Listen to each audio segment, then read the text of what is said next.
આજની તારીખમાં એક વિષય છે જેને લઈને વિદ્યાર્થીઓને થોડોક ભય પણ હોય છે, અને આ વિષય એટલે કે કરંટ અફેર. કોઈ દિવસ એવા કરંટ અફેર પર ફોકસ નહીં કરતો જે પર્ટિક્યુલર ડે ઉપર પૂછાયેલા હોય. હું કન્ટેમ્પરરી કરંટ અફેર વધુ ફોકસ કરતો. ફોર એક્ઝામ્પલ, જે થ્રુઆઉટ 3-4 વર્ષ સુધી ન્યૂઝમાં હોય. કોઈ કરંટ અફેરનો ક્વેશ્ચન આવી ગયો પ્રિલિમ્સમાં અને એ કન્ડિશનમાં તમને નથી આવડતો તો 100% કોન્ફિડન્સ સાથે છોડવાનો છે એ ક્વેશ્ચન. કારણ કે પ્રિલિમમાં બે વસ્તુ તમારે ધ્યાન રાખવાની, કયો ક્વેશ્ચન તમારે અટેમ્પ કરવાનો છે અને કયો ક્વેશ્ચન છોડવાનો છે. જો આ બંનેનું રાઇટ મિક્સ આવે ને તો તમને પ્રિલિમમાં અથવા ચાહે કરંટ અફેર કરેલું હોય ના કરેલું હોય એ કન્ડિશનમાં તમને પાસ થવા માટે કોઈ ના રોકી શકે. તો શું આપે રિવિઝન એટલું કર્યું હતું જેના કારણે તમને આ કોન્ફિડન્સ આવતો હતો? રિવિઝન તો ઇમ્પોર્ટન્ટ છે, બટ એનાથી વધુ ઇમ્પોર્ટન્ટ છે એક બાઉન્ડ્રી બનાવે. જશે ફોર એક્ઝામ્પલ હું એમ કહું કે મેં પોલિટી માટે લક્ષ્મીકાંત કરી તો એ લક્ષ્મીકાંત મારી બાઉન્ડ્રી થઈ. હવે કોઈ યુપીએસસી નોટિફિકેશન કાઢીને બી કહે ને કે ભાઈ અમે આ વખતે પીએમ બક્ષીમાંથી પેપર કાઢવાના છે, તો બી મારું રેફરન્સ તો લક્ષ્મીકાંત જ રહેશે. હવે એની બહારનો કોઈ ક્વેશ્ચન આવશે તો હું છોડી દઈશ, આરામથી કોન્ફિડન્ટલી છોડી દઈશ. બટ એ જો બાઉન્ડ્રી અંદરનો ક્વેશ્ચન આવશે તો ડેફિનેટલી છે કે એના 2 માર્ક્સ લઈને જ જઈશ. તો એ કોન્ફિડન્સ ત્યારે જ આવશે કે તમે એક બાઉન્ડ્રી સેટ કરેલી હોય અને એ બાઉન્ડ્રી તમે વારંવાર રિવિઝન કરેલી. રાજનભાઈએ બહુ સરસ વાત કરી કે 10 પુસ્તકો વાંચવા એના કરતાં એક પુસ્તકને 10 વાર વાંચીને જવું એ વધારે સારું છે, જેનાથી તમને રિવિઝન થશે તો તમને બધી વસ્તુઓ ખબર પડશે. નમસ્કાર વિદ્યાર્થી મિત્રો, હું હેમંત હિવરાલે આપ સૌનું વેબ સંકુલના યુટ્યુબ પ્લેટફોર્મ પર સ્વાગત કરું છું. આપ સૌને ખબર છે કે દર વર્ષે અનેક વિદ્યાર્થીઓ યુપીએસસીની તૈયારીનું સ્વપ્ન જોવે છે, અને એટલું જ નહીં, યુપીએસસીની તૈયારી કરીને પરીક્ષા પણ આપે છે. અને આ પરીક્ષા આપ્યા બાદ જ્યારે ઉત્તીર્ણ થાય છે એમાંના અમુક જ વિદ્યાર્થીઓ આવી જ રીતે અમરેલી નજીક એક ગામમાં કૃષિ કાર્ય કરતા એક માતા પિતાનો દીકરો જેનું નામ છે રાજનભાઈ છત્રોલા, એ યુપીએસસીની આ 2024માં લેવાયેલી પરીક્ષામાં ભારતભરમાં 693 રેન્ક સાથે ઉત્તીર્ણ થાય છે. અને રાજનભાઈ આજે આપણી વચ્ચે વેબ સંકુલના યુટ્યુબ પ્લેટફોર્મ પર આવ્યા છે.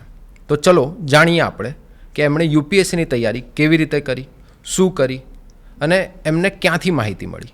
તો રાજનભાઈ, સૌથી પહેલાં તો હું આપને આવકારું છું. થેન્ક યુ વેરી મચ કે આપ અમારા મંચ પર આવ્યા. Thank you so much. અને હું સૌથી પહેલાં તો ઈચ્છીશ કે આપનું એક બ્રીફ ઇન્ટ્રોડક્શન વિદ્યાર્થીઓને આપો જેનાથી એમને આઈડિયા લાગે. થેન્ક યુ સો મચ મને અહીંયા ઇન્વાઇટ કરવા માટે અને પ્લેટફોર્મ આપવા માટે. મારું નામ રાજન છત્રોલા છે. હું અમરેલી ડિસ્ટ્રિક્ટથી બિલોંગ કરું છું. કેરિયા નાગસ મારું ગામ છે. મેં મિકેનિકલ એન્જિનિયરિંગ કરેલ છે બીટેકમાં બિરલા વિશ્વકર્મા મહાવિદ્યાલયથી. અને મારો આ 5th અટેમ્પ હતો અને 5th અટેમ્પમાં મેં 693 રેન્ક અચીવ કરેલો છે. ઓકે, સરસ. અને આપને એન્જિનિયરિંગ કરતા હતા આપે કીધું એ પ્રમાણે, તો એન્જિનિયરિંગની સાથે આપને પ્રિપેરેશનની કોઈએ માહિતી આપી કે યુપીએસસીની પરીક્ષાની માહિતી આપી?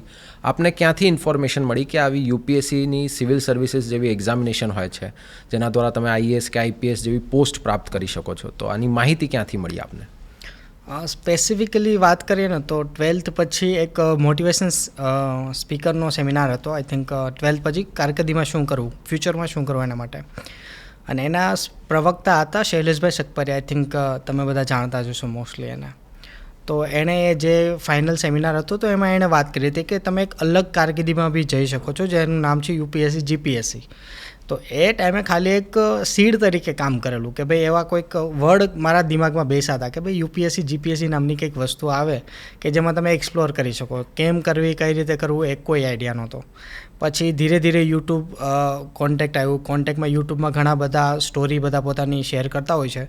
તો આઈ થિંક 2017-18ની આસપાસમાં થોડો ઘણો મને આઈડિયા આવ્યો કે યુપીએસસી કઈ રીતે કરવું.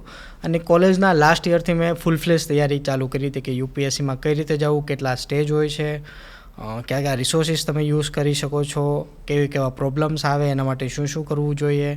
અને એ બધી વસ્તુને મેં સેલ્ફ સ્ટડી કરીને સેલ્ફ રિસોર્સિસ જેટલા બી મારી પાસે હતા એનાથી યુઝ કરીને મેં આગળ પ્રિપરેશન ચાલુ કરી હતી. બહુ સરસ. હમણાં આપણે જ્યારે વાત કરી રહ્યા હતા ત્યારે આપણે જણાવ્યું કે આપ 2019થી તૈયારી કરી રહ્યા હતા અને અત્યારે 2025માં જઈને આપને સફળતા મળી છે. તો આ જે 6 વર્ષ રહ્યા તૈયારીના આપના, એ 6 વર્ષની તૈયારીને આપ કેટલા ફેઝમાં ડિવાઈડ કરશો કે પછી એને કઈ રીતે તમે વિદ્યાર્થીઓને જો કહેવાનું આવે કે મેં શરૂઆતના સમયમાં બિગનિંગ ફેઝમાં આ કર્યું, ઇન્ટરમીડિયેટ ફેઝમાં આ ગયું અને પછી મને ફાઇનલી સક્સેસ મળી, તો એને જો તમે તમારી આખા પ્રિપેરેશનના ફેઝને અલગ એમાં ડિવાઈડ કરો છો તો એ કઈ રીતે તમે વિદ્યાર્થીઓને કહેશો? આઈ થિંક જે ફર્સ્ટ ફેઝ હોય છે એને આઈ થિંક હું કહીશ કે ટ્રાયલ ફેઝ હોય છે, જેમાં તમારી પાસે ચલો અત્યારે તો બહુ બધું ગાઈડન્સ અવેલેબલ છે, બટ જે તે ટાઈમે મેં ચાલુ કર્યું હતું એ ટાઈમે એટલું બધું ગાઈડન્સ અવેલેબલ નહોતું. તો કેવું થતું કે ફોર એક્ઝામ્પલ પોલિટી માટે કોઈ એક સોર્સ મેં ટ્રાય કરું, એનાથી ટ્રાય કરી કે જો મે બી એક્ઝામ પાસ થઈ જાય તો જો થઈ ગઈ તો એ પોલિટીનો સોર્સ કામ કરશે, બટ જો એ ના થઈ તો એ કન્ડિશનમાં શું કરવું પડે કે તમારે બીજો કોઈ પોલિટીનો સોર્સ ફાઇન્ડ કરવો પડે. તો ટ્રાયલ એન્ડ એરર ફેઝવાળું હતું. કોઈ cut short to the point કોઈ કટિંગ એજ કોઈ ગાઈડન્સ એ ટાઈમે મારી પાસે નહોતું. પછી જેવી રીતે પ્રિલિમ પાસ થઈ તો પછી એ કન્ડિશનમાં આવે મેઇન સ્ટેજ આવે. હવે મેઇન સ્ટેજમાં કેવું કે તમારે હાથ તોડવા પડે, લખીને તમારે જ્યાં સુધી હાથ ના તૂટે ત્યાં સુધી મેન્સ કાઢવી થોડીસી ડિફિકલ્ટ છે. હવે એ કન્ડિશનમાં આપણે કોઈ એવા ગુજરાતી મીડિયમમાંથી આવતા હોય તો એવું બધી કે આપણે પાસે રાઇટિંગની કોઈ એ બધી સ્કિલ નહીં હોતી, તો એ કન્ડિશનમાં બધી જ વખતે આન્સર લખવા, પછી એને સેલ્ફ ઇવેલ્યુએટ કરવા, અથવા કોઈક ઇનિશિયલી તો હું પેઇડ પ્રોગ્રામમાં જે બધા કોચિંગમાં અવેલેબલ હતા તો એ બધામાં હું મારા આન્સર ઇવેલ્યુએટ કરાવતો. તો ફરીવાર એમાં કંઈક મિસ્ટેક્સ મળે તો તમારે એ પછી રેક્ટિફાઈ કરવાની. તો એ મતલબ ટ્રાયલ એન્ડ એરર ફેઝવાળી કન્ડિશન હું કહી શકું કે મારી થ્રુઆઉટ જર્નીમાં મેં એવું છે કે ટ્રાય કરી છે, કંઈક મને મિસ્ટેક્સ મળી એમાંથી મેં શીખ્યું, ફરીવાર પાછી ટ્રાય કરી, ફરીવાર બેટર મિસ્ટેક થઈ, ફરીવાર પાછું શીખ્યું અને ફરીવાર એક્સેલ થયું. તો આઈ થિંક એવી જ રીતે સક્સેસિવલી પ્રિલિમ્સ અને ઇન્ટરવ્યૂ સુધી મેં પહોંચ્યો છું સર. હા, આપે આ જે જણાવ્યું એમાં એક ખાલી પ્રશ્ન પૂછવા માગીશ કે આ કયો અટેમ્પ્ટ હતો તમારો, કયા નંબરના અટેમ્પ્ટમાં તમને સક્સેસ મળી છે? મારો ટોટલ આ 5મો અટેમ્પ હતો. મેં 4થી વખત મેન્સ લખી હતી અને 3જી વખત મારું ઇન્ટરવ્યૂ હતું. એવું છે.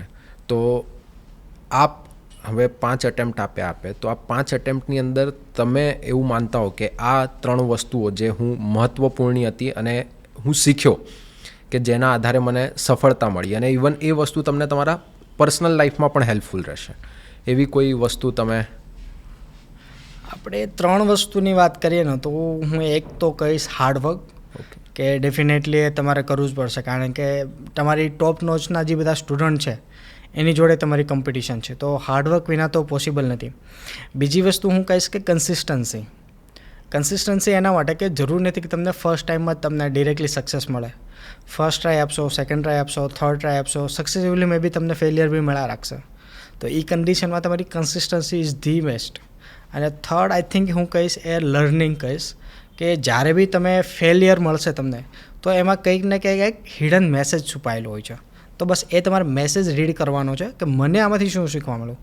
Failure is a not I think say negative things, but is a first step of your success. But તો એ કન્ડિશનમાં જો તમારે લર્નિંગ એટીટ્યૂડ હોય, પોઝિટિવ એટીટ્યૂડ હોય, તો આઈ થિંક એ તમને સફળતાના જે સૂર્ય હોય એ ડેફિનેટલી તમને દર્શન કરાવશે. ઓકે. અને સર, આપ જ્યારે વાત કરી રહ્યા હતા તો ત્યારે મેન્સની પણ આપે વાત કરી, તો મેન્સની અંદર ઓપ્શનલ સબ્જેક્ટ આવે છે યુપીએસસીમાં, તો આપનો ઓપ્શનલ સબ્જેક્ટ શું હતો અને એ ચૂઝ કરવા માટે તમે કયા પેરામીટર્સ ડિસાઇડ કર્યા હતા કે આ પેરામીટર્સ છે એના કારણે હું આ સબ્જેક્ટને ચૂઝ કરી રહ્યો છું? મારો ઓપ્શનલ સબ્જેક્ટ જિયોગ્રાફી હતો અને થ્રુઆઉટ ધ ફર્સ્ટ અટેમ્પથી જ અત્યાર સુધી જિયોગ્રાફી રહેલો છે.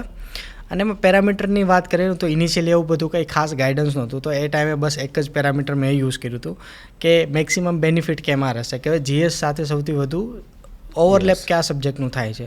તો એ કન્ડિશનમાં મને જિયોગ્રાફી ઓપ્શનલ વધુ કોરિલેટ દેખાણો, તો મેં એ સ્ટાર્ટ કરી દીધું અને એમાં જ પછી વર્ક મેં કરેલું છે. બરાબર. અને આખી જે તૈયારી ચાલી, તો એ તૈયારી દરમિયાન આજકાલ જે સૌથી વધારે આમ કહેવાય ને કે ડિસ્ટ્રેક્ટ કરનારી વસ્તુ છે એવી એટલે કે સોશિયલ મીડિયા. તો આપ શું સોશિયલ મીડિયા પર એક્ટિવ હતા કે પછી એનો ટાઈમ લિમિટ કરેલો હતો કે પછી કોઈ પ્લાનિંગ હતું કે આટલા ટાઈમમાં જ હું આ વાપરીશ કે એવું કંઈ? સોશિયલ મીડિયામાં હા, લિમિટેશન તો કાફી મેં સેલ્ફ રીતે ઇમ્પોઝ કરી હતી. ઘણી બધી એપ્સ બી હું યુઝ કરતો કે ભાઈ જેનાથી મને ખુદને ટ્રેકિંગ રહેતું કે ભાઈ 10 મિનિટથી આ બધું યુઝ ના થવી જોઈએ. અને એક બેસ્ટ વસ્તુ એ કહી શકું કે જે તે હું વાઈફાઈ યુઝ કરતો એમાં સોશિયલ મીડિયા ઓપન જ ના થઈ શકતું. તો હું ચાહત તો બી એ ઓપન થઈ શકે એમ હતું નહીં. તો એ કન્ડિશનમાં એ બેસ્ટ વસ્તુ હતી. અને બીજી એક વસ્તુ હતી ટેલિગ્રામ, જે જનરલી બધા અવેલેબલ હોય છે. તો એ કન્ડિશનમાં મેં શું કર્યું હતું કે નોટિફિકેશન બધા ઓફ કરી દીધા હતા. પર્સનલ હોય કે પ્રોફેશનલ હોય, કોઈ બી ચેનલ હોય, બધા નોટિફિકેશન ઓફ, કે જ્યારે તમે વાંચતા હોય ત્યારે તમારી દિમાગની અંદર કોઈ છે ને એવું ટિંગ કરીને છે નોટિફિકેશન ના થવું જોઈએ. ત્યાંથી તમારું જે પૂરેપૂરું ફોકસ છે, જે લિંક છે એ બની રહે. તો આઈ થિંક હા, definitely A the most important છે કે તમે સોશિયલ મીડિયાને તમારી લિમિટ કરો, કારણ કે એક વખત સક્સેસ મળશે તો સોશિયલ મીડિયા તમે પૂરેપૂરો ટાઈમ છે તમારા માટે યુઝ કરવા માટે. તો એ કન્ડિશનમાં ઘણી બધી એવી એપો બી આવે છે કે જે સોશિયલ મીડિયાના જે યુઝ હોય છે એને લિમિટ કરતી હોય છે. તો I think A self discipline લાવવી ધી મોસ્ટ ઇમ્પોર્ટન્ટ છે. આપે કીધું કે આપના મોબાઈલ અને સોશિયલ મીડિયાના યુઝને ટ્રેક કરવા માટે આપ એપ્લિકેશન યુઝ કરતા હતા. આપ એક બે નામ આપી શકશો વિદ્યાર્થી મિત્રોને, જેનાથી એમને ખ્યાલ આવે કે એ પણ પોતાના પ્રિપેરેશન ફેઝમાં હોય તો યુઝ કરી શકે એને? એક હું યુઝ કરતો એક ગુડ લાઈફ કરીને હતી કે જે તમારી લાઈફ બેટર બનાવે. સોશિયલ મીડિયા જે તમે ડિજિટલ લાઈફ જીવો છો એ રિડ્યુસ કરે, અને જે તમે ફિઝિકલ લાઈફ તમે જે બહાર ઇન્ટરેક્શન તમે આઉટર વર્લ્ડમાં કરો છો એ તમારે ઇમ્પ્રૂવ કરે. તો એ ટ્રેક કરવા માટે એ હું યુઝ કરતો. એ આઈ થિંક બેસ્ટ રહેશે. પણ આઈ થિંક એના ઘણા બધા હવે અપડેટ વર્ઝન બી આવી ગયા છે, પેઇડ વર્ઝન બી આવી ગયા છે. ઓકે. તો સાંભળ્યું વિદ્યાર્થી મિત્રો, ખાલી સોશિયલ મીડિયા તમે વાપરો છો તો મોબાઈલની અંદર જો સોશિયલ મીડિયાની એપ્લિકેશન હોય તો એને લિમિટ કરવાની પણ એપ્લિકેશન હોય છે, જેને તમારે યુઝ કરવી જોઈએ. કેમ કે પ્રિપેરેશનના સમયમાં જેટલું તમે તમારા પુસ્તકોના મિત્ર બનશો એટલો તમને લાભ થશે. યસ રાજનભાઈ, આનાથી આપણે આગળ વધીએ તો હું આપને પૂછવા માગીશ કે આજની તારીખમાં એક વિષય છે જેને લઈને વિદ્યાર્થીઓને થોડોક ભય પણ હોય છે, કે પછી એને લઈને ઘણીવાર ચર્ચા થતી હોય છે કે આ વિષયમાંથી બહુ બધા પ્રશ્નો આવે છે, અને આ વિષય એટલે કે કરંટ અફેર. તો કરંટ અફેર વિષયને આપ કઈ રીતે તૈયાર કરતા હતા? એને શું વિષય તરીકે તમે કઈ રીતે કન્સિડર કરતા હતા? એની માટે શું તમારી સ્ટ્રેટર્જી હતી? એના વિશે વિદ્યાર્થીઓને આપ શું કહેવા માગશો? કરંટ અફેરને કોઈ બી વસ્તુ છે ને શીખવા માટે પહેલાં એનાલાઇઝ કરવું જરૂરી છે કે કેટલા પ્રપોર્શનમાં એ પૂછે છે. તમે બ્લાઇન્ડલી જો તમે ફોલો કરશો કે તો તમને એમ જ થશે કે ડિરેક્ટલી કરંટ અફેરથી જ પેપર આખું આવે છે, જે જનરલી નહીં હોતું. ફોર એક્ઝામ્પલ મેં 2023નું પેપર એનાલાઇઝ કર્યું તો મને એવું થયું કે ભાઈ એ હાર્ડલી 80-90 ક્વેશ્ચન સ્ટેટિકના આવે છે, અને 10 to 20 ક્વેશ્ચન જનરલી કરંટ અફેરના આવતા હોય છે. તો એ કન્ડિશનમાં મારે ટાઈમને પ્રાયોરિટાઇઝ કર્યું કે મેક્સિમમ ટાઈમ મારો જે જવો જોઈએ એ જવો જોઈએ સ્ટેટિક સબ્જેક્ટને જવો જોઈએ.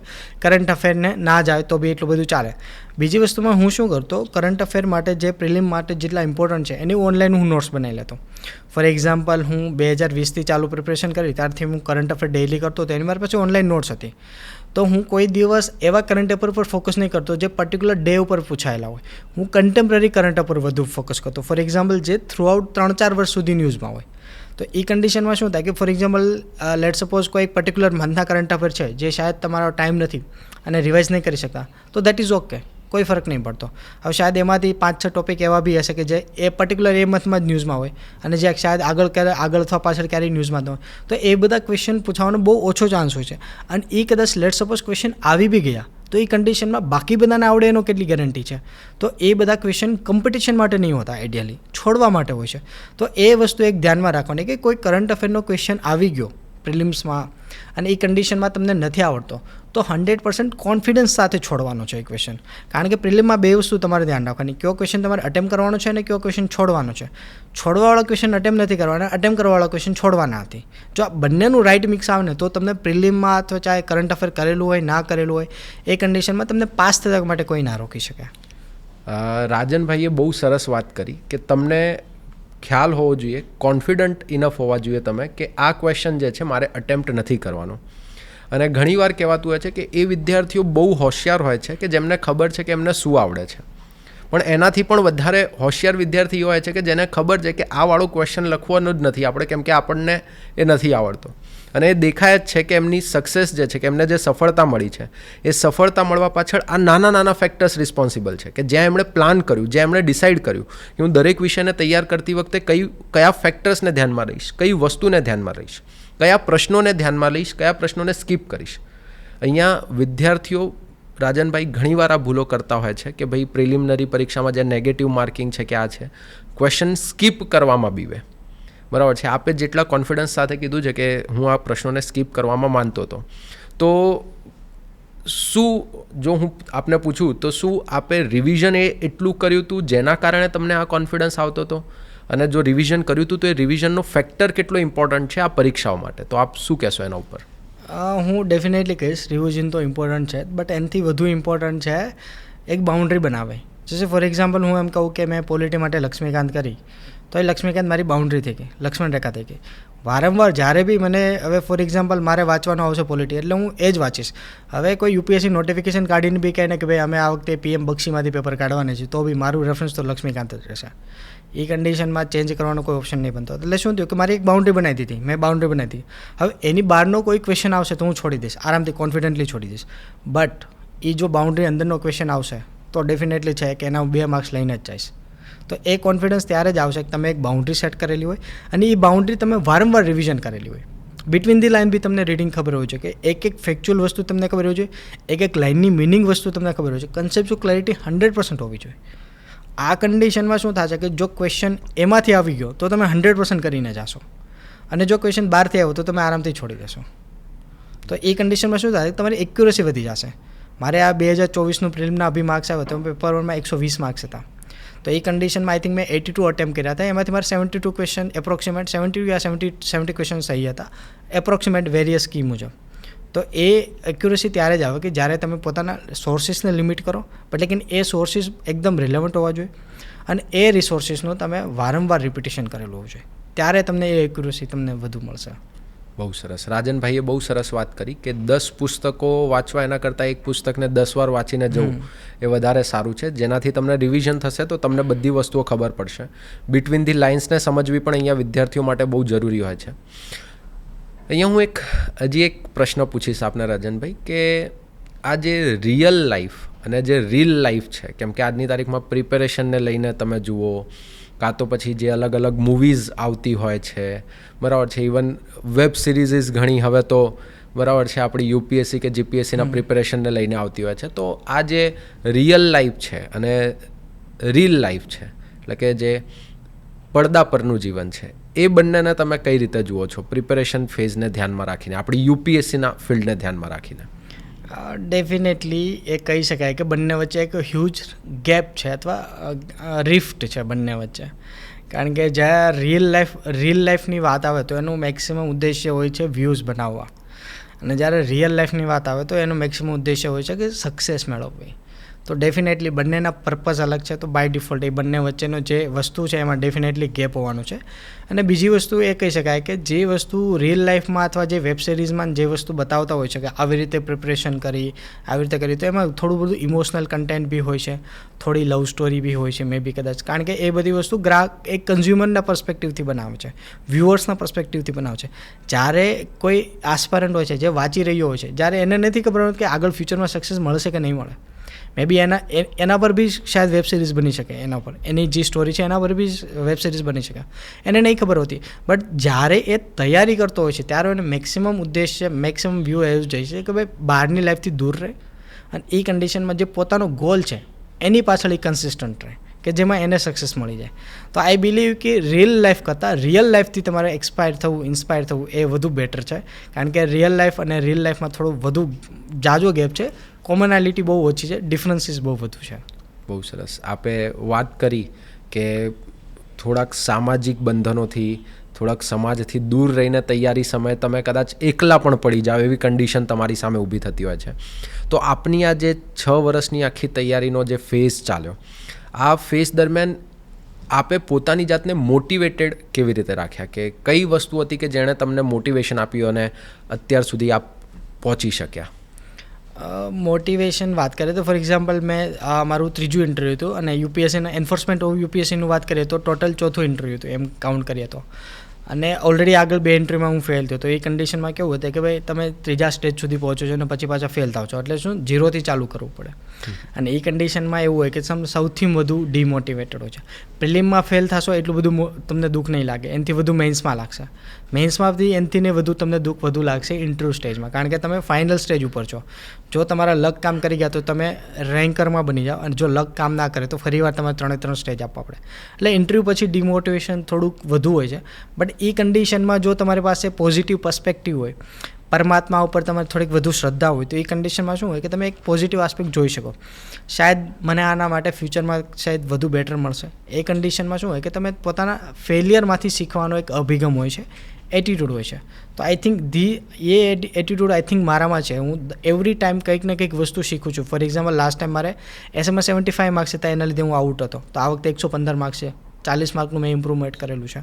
તો આઈ થિંક એવી વસ્તુ જો એના પર તમે વધુ ફોકસ કરશો કે જ્યાં તમને શીખવા મળે છે, તો એનાથી તમે વધુ મોટિવેટ થશો. બહારથી વિડીયોમાંથી એનાથી મોટિવેશન લેવા કરતાં ખુદની અંદરથી મોટિવેશન લો કે હજી ક્યાં કમી છે, હજી ઇમ્પ્રુવમેન્ટનો સ્કોપ છે. ફોર એક્ઝામ્પલ અત્યારે હજી મારે 693 રેન્ક આવ્યું, હજી હું વિચારું છું કે મારે હજી ક્યાં સ્કોપ છે, હજી હું ક્યાં બેટર કરી શકીશ અને હું હજુ બેટર કરીશ નેક્સ્ટ અટેમ્પમાં. Yes. તો પોતાનામાંથી શીખશો ને તો એ ધી મોસ્ટ મોટિવેશન રહેશે રાધર દેન એક્સટર્નલ મોટિવેશન લેવા માટે. યસ, આપે જે વાત કરી હમણાં એના પરથી મને 2 પ્રશ્નો આપને પૂછવા છે. પહેલો પ્રશ્ન તો હું આપને પૂછીશ કે આપે કીધું કે એસેના પેપરની અંદર આપે 40 માર્ક્સનું ઇમ્પ્રુવમેન્ટ લાવ્યું. તો આ જે મેન્સ છે કે મેન્સ માટે જે આન્સર રાઇટિંગ પ્રેક્ટિસ છે એને લઈને આપનો શું અપ્રોચ હતો કે આન્સર રાઇટિંગ માટે આપ શું કરતા હતા કે એની આન્સર રાઇટિંગ માટે જે આપનું કન્ટેન્ટ છે કન્ટેન્ટ એનરિચમેન્ટ માટે આપણે શું પ્રયત્નો કર્યા, કયા વસ્તુઓને આપણે ક્યાંથી લીધી અને એને પ્રોપર આન્સર કે પ્રોપર એસે બનાવવા માટે આપે શું પ્રયત્નો કર્યા કે જેનાથી સ્કોર વધારી શકાય વિદ્યાર્થી મિત્રો. તો આપ શું માહિતી આપશો વિદ્યાર્થી મિત્રોને સંદર્ભમાં?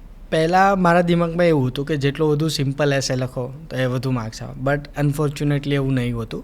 તમારે ઘણા બધા થિંકર્સ નાખવા પડે, એનાલિટિકલ આર્ગ્યુમેન્ટ નાખવી પડે, એના સપોર્ટ કરવા માટે તમારે એક્ઝામ્પલ્સ નાખવું પડે, ઇન્ટ્રોડક્શન બી તમારું સોલિડ હોવું જોઈએ, કન્ક્લુઝન બી તમારું સોલિડ હોવું જોઈએ.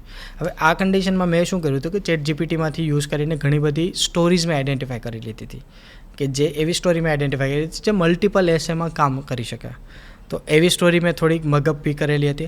પ્લસમાં મેં બીજું એક વસ્તુ એ કરી હતી કે જે ટોપર્સના એસે છે એમાંથી જે સારા પેરેગ્રાફ હતા, પૂરા આર્ગ્યુમેન્ટ હતી, સારા પેરેગ્રાફ અથવા સારું કોઈ કન્ટેન્ટ હતું, મેં એઝ ઇટ ઇઝ ઉઠાવેલું હતું. તો આઈ થિંક આ 2 વસ્તુથી આઈ થિંક મને ઘણું બધું હેલ્પ થયું એવું લાગે છે કે ભાઈ એમાંથી મેં એસેનો સ્કોર છે 75માંથી 115 સુધી હું ઇમ્પ્રૂવ થયો હતો. પ્લસમાં થોડી ઘણી ગ્રામેટિકલ જે એરર્સ હતી એ બી મેં ઇમ્પ્રૂવ કરેલી હતી. એક જો આપ અલાઉ કરતા હો તો એકાદી તમારી જે સ્ટોરી છે કે જે તમે કીધું કે મેં ચેટ જીપીટીમાંથી કે એમાંથી કોઈ સ્ટોરી લીધી હતી, તો એ કોઈ એક્ઝામ્પલ દ્વારા વિદ્યાર્થીઓને આપ કહી શકશો? એક ફોર એક્ઝામ્પલ ક્લાઇમેટ ચેન્જની સ્ટોરી હતી. તો એમાં એવું હતું કે 2 અલગ અલગ છોકરી હતી, X1 અને X2 let suppose is name her name. તો બંનેનું ડ્રીમ હતું કે ડૉક્ટર બનવું છે, બંને જોડે જ ભણતા, પણ એવું હતું કે ભાઈ 12th પછી છે ને બંને અલગ અલગ પોતાનું ગ્રેજ્યુએશન કરવા માટે અલગ અલગ સ્ટ્રીમમાં વહી ગયા. એક સિટી એરિયામાં વહી ગયા અને એક રૂરલ એરિયામાં જતા સ્ટીલ. લેકિન સિટી એરિયા કોસ્ટલ એરિયા હતું. હવે એ કન્ડિશનમાં શું હતું કે જે તે ટાઈમે સાયક્લોન આવ્યું અને એ સાયક્લોનના લીધે જે ફોર એક્ઝામ્પલ જેનું બી સાયક્લોનના લીધે કાફી જે ડિસ્ટ્રક્શન થાય છે, એની સ્કૂલ છે, એનું ઘર છે, બધી વસ્તુ એનું એ વસ્તુમાં થઈ ગયું અને એનું જે ડ્રીમ હતું એ સેટલ થઈ ગયું, કારણ કે એના જે મોમ ડેડ હતા, પેરેન્ટ્સ હતા, એ બી એમાં એની ડેથ થઈ ગઈ.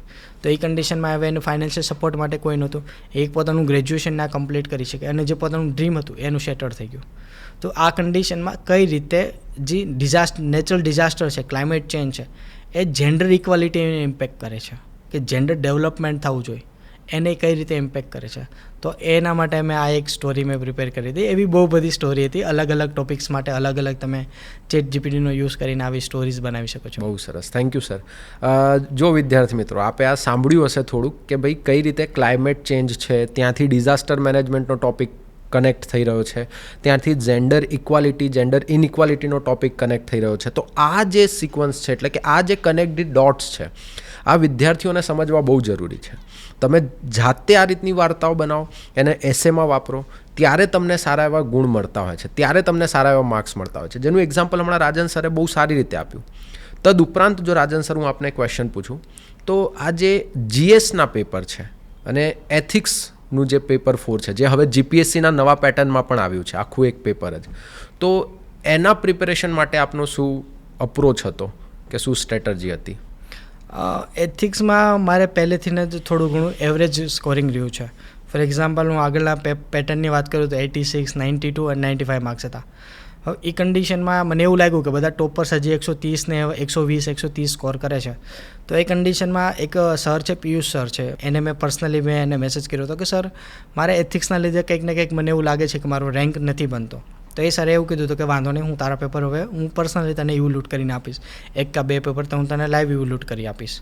તો એ કન્ડિશનમાં સરે મને કોર્સનું એક્સેસ બી આપ્યું હતું અને પ્લસમાં એણે મારા પેપર બી એણે ઇવોલ્યુટ કરીને મને આપ્યા હતા કે ભાઈ આમાં હજી આ મિસ્ટેક છે, આ રીતે આમ ઇમ્પ્રૂવ કરવાનું, આપ ઇમ્પ્રૂવ. તો એના લીધે મને એવું લાગ્યું કે 95થી અત્યારે હું 112 સુધી, આ વખતે મારો સ્કોર 112 હતો. તો એણે મને કીધું, મને એવું લાગ્યું કે એ સરનું જે ગાઈડન્સ હતું એથિક્સ માટેનું તો એ વધુ લાગ્યું. પણ સરે એક વસ્તુ મને સમજાવી કે એથિક્સ રટાફિકેશન કરતાં વધુ સમજવાની જરૂર છે, કારણ કે એથિક્સનું કોઈ ક્વેશ્ચન આવશે એ કોઈ ટુ ધ પોઈન્ટ ક્વેશ્ચન નહીં આવે, એ થોડુંક એપ્લાઇડ ક્વેશ્ચન આવશે. હવે એ કન્ડિશનમાં જો તમારા એથિક્સના ફંડામેન્ટલ કન્સેપ્ટ તમારો જો ક્લિયર હશે ને તો ડેફિનેટલી તમે એક્સલન્ટ સ્કોર કરશો. રાધર દેન જો ફોર એક્ઝામ્પલ તમે ખાલી ઇન્ટિગ્રિટીની ડેફિનેશન, ટ્રાન્સપરન્સીની ડેફિનેશન એ બધી તમે રટાફિકેશન કરશો, એક્ઝામ્પલ રટાફિકેશન કરશો, તો એનાથી જે 100નો સ્કોર છે એટલો જ આવશે, એનાથી વધુ તમે ક્રોસ નહીં કરી શકો. તો આઈ થિંક એથિક્સમાં સ્કોર કરવા માટે ધી મોસ્ટ ઇમ્પોર્ટન્ટ છે crystal clear clarity the most important. Okay, સરે બહુ સરસ રીતે એથિક્સ વિશે આપણને સમજાવ્યું. હજી એક પ્રશ્ન આપને પૂછીશ. હમણાં જ્યારે આપણે સ્ટાર્ટિંગમાં વાત કરતા હતા એક પ્રશ્ન પર, ત્યારે આપે કીધું કે હું ભવિષ્યમાં હજી આના કરતાં સારો રેન્ક લાવવાનો પ્રયત્ન કરીશ. તો શું છે હવે ભવિષ્યના પ્લાનિંગ શું છે કે અહીંયાથી તમે આગળ ફરીથી એક અટેમ્પ્ટ આપનો બાકી છે યુપીએસસીનો, એ આપવાના છો કે કઈ રીતનો પ્લાનિંગ છે? હજી હું 2026નો અટેમ્પ આપીશ. 2025માં હું ડ્રોપ લઈશ, 2026નો આપીશ, કારણ કે પેપર 2માં ઓપ્શનલ પેપર 2માં આ વખતે મારે એક્સેપ્શનલી લો માર્ક્સ આવેલા છે. તો હું ટ્રાય કરીશ કે એ જે પેપર્સ છે એનું થોડુંક સોર્સ ચેન્જ કરીશ, બેટર રીતે કંઈક આન્સર લખીશ, અને મારા જે બીજા જે મેન્ટોર્સ છે એનું આન્સર દેખાડીશ કે જે કઈ રીતે બેટર હું એને બનાવી શકું, જેનાથી ફ્યુચરમાં કોઈ એના લીધે છે ને કોઈ નેગેટિવ માર્કિંગ અથવા લોસ ના થઈ શકે. અને બહુ આપનો સમય નહીં લેતા એક પ્રશ્ન હજી એક પૂછવા માગીશ કે મારા જેટલા પણ વિદ્યાર્થી મિત્રો આપણું આ પોડકાસ્ટ જોઈ રહ્યા છે, એ બધા વિદ્યાર્થી મિત્રોને તમે કઈ એક એડવાઇસ છે જે આપવા માગશો જે એમને બહુ હેલ્પફુલ રહેશે આવનારા દિવસોમાં પ્રિપેરેશન માટે? ઓકે, વન વર્ડ એડવાઇસની હું વાત કરું તો આઈ થિંક હું એવું કહીશ કે જે મારા સિનિયર સર છે, મેન્ટર સર હતા જલાન સર, એણે મને આપી હતી. તો એ હું આઈ થિંક કહીશ કે જ્યારે મારું ઇન્ટરવ્યૂ હતું તો એના મેં થોડાક દિવસ પહેલાં મેં સરને પૂછ્યું હતું કે સર મારે હવે એટલી બધી પ્રિપરેશન થઈ ગઈ છે, મેં આટલા બધા મોક્સ તમારી જોડે આપેલા છે, તો તમે વન વર્ડ કઈ મને એડવાઇસ આપશો કે જે મારે ધ્યાનમાં રાખવી જોઈએ? તો એણે એક જ કીધું કે ભગવાન ઉપર છે ને તમારે શ્રદ્ધા રાખવાની અને પ્રાર્થના કરવાની. એક જ વસ્તુ એણે મને કીધું. તો એ વસ્તુ હું બી કહીશ કે ભગવાનને ઓલવેઝ તમારા માટે બેટર પ્લાન જ હોય છે. શાયદ તમે ફેલ થાવ તો એ તમારા બેટર માટે જ તમે ફેલ થતા હો છો, અને તમે પાસ થાવ તો ડેફિનેટલી તમારા બેટર માટે જ થતા હો છો. તો જે કંઈ બી થતું હોય તમારા સારા માટે જ થતું હોય છે. તો ભગવાન ઉપર શ્રદ્ધા રાખશો તો ડેફિનેટલી તમને કંઈક સારામાં સારી જગ્યાએ તમે પહોંચી શકશો. બહુ સરસ. તમે જોઈ શકો છો વિદ્યાર્થી મિત્રો કે રાજનભાઈએ કેટલી સરસ વાત કરી. જેમ કે ગીતાનો પણ ઉપદેશ છે કે ભાઈ કર્મ કરે જાઓ, ફળની ચિંતા ના કરશો. આ એવી વસ્તુ છે કે એમણે 2019માં જ્યારે તૈયારી શરૂ કરી ત્યારથી લઈને અત્યાર સુધી સંપૂર્ણ આ સમય દરમિયાન ઘણા પ્રકારની ઉથલપુથલ જોઈ હશે. કદાચ એમણે પર્સનલ જીવનમાં તૈયારી દરમિયાન કે પછી ઘણીવાર આપણા પર પ્રેશર બી બનતું હોય છે કે ભાઈ જોબ કરી લે કે આ કરી લે, તો એ બધા જ દરમિયાન એ બધી જ પરિસ્થિતિઓનો પણ એમણે સામનો કર્યો અને કન્ટિન્યુઅસ એમણે પોતાનું કર્મ કરવાનું શરૂ રાખ્યું. એમણે પોતે મહેનત કરી અને એના પરિણામે એમને ફાઇનલી સફળતા મળી. હવે અહીંયાથી હજી એક પ્રશ્ન, સોરી આપનો સમય લઈ રહ્યો છું રાજનભાઈ, બટ જો પ્લાન બી હોત કોઈ, હું તો ઈચ્છું છું કે કોઈનો પણ પ્લાન બી વાપરવાની જરૂર ના પડે, પ્લાન એ જ એમનો સક્સેસફુલ થાય. આપને પણ સફળતા મળી છે અને આવનારા દિવસોમાં આપ હજી સારી સફળતા મેળવો. બટ જો પ્લાન બી હોત આપનો, જો હોત તો શું હોત? કે શું આપને પ્લાન બી બનાવ્યો હતો કે એનો કોઈ પ્લાન જ નહોતો? કે હું અત્યારે ઓલરેડી એન્ફોર્સમેન્ટ ઓફિસરમાં બેંગ્લોરમાં પોસ્ટેડ હતો. ઓકે, તો ઓલરેડી હું સિલેક્ટેડ હતો, તો આઈ થિંક મારે પ્લાન બી વિશે કોઈ જાણવાની જરૂર નહોતી. બટ હા, ઇનકેસ જો પ્લાન બી કદાચ પ્લાન એ એન્ફોર્સમેન્ટ ઓફિસરમાં ના થયું હોત અને લેટ સપોઝ કે યુપીએસસીમાં ભાઈ ના થયું, તો એ કન્ડિશનમાં 6 અટેમ્પ હું તો આપીશ ડેફિનેટલી હતું, કારણ કે મારા પેરેન્ટ્સ પોઝિટિવ હતા અને એ બધા મતલબ સપોર્ટિવ હતા એ કન્ડિશનમાં કે હું ડેફિનેટલી 6 અટેમ્પ સુધી તો ટ્રાય કરું. અને ઇનકેસ જો ના થયું તો ડેફિનેટલી હું I will try to have a બિઝનેસમાં ડેફિનેટલી હું આગળ વધત. ઓકે, સરસ. તો રાજનભાઈએ આપણને બહુ સરસ રીતે માહિતી આપી. ઇવન એમણે કીધું પણ ખરી કે ભાઈ એમણે એક પ્લાન બી પણ રેડી રાખ્યો હતો કે આગળ વ્યાપાર કરવાનો એમની ઈચ્છા હતી. કેમ કે આ બધી વસ્તુઓ જરૂરી છે.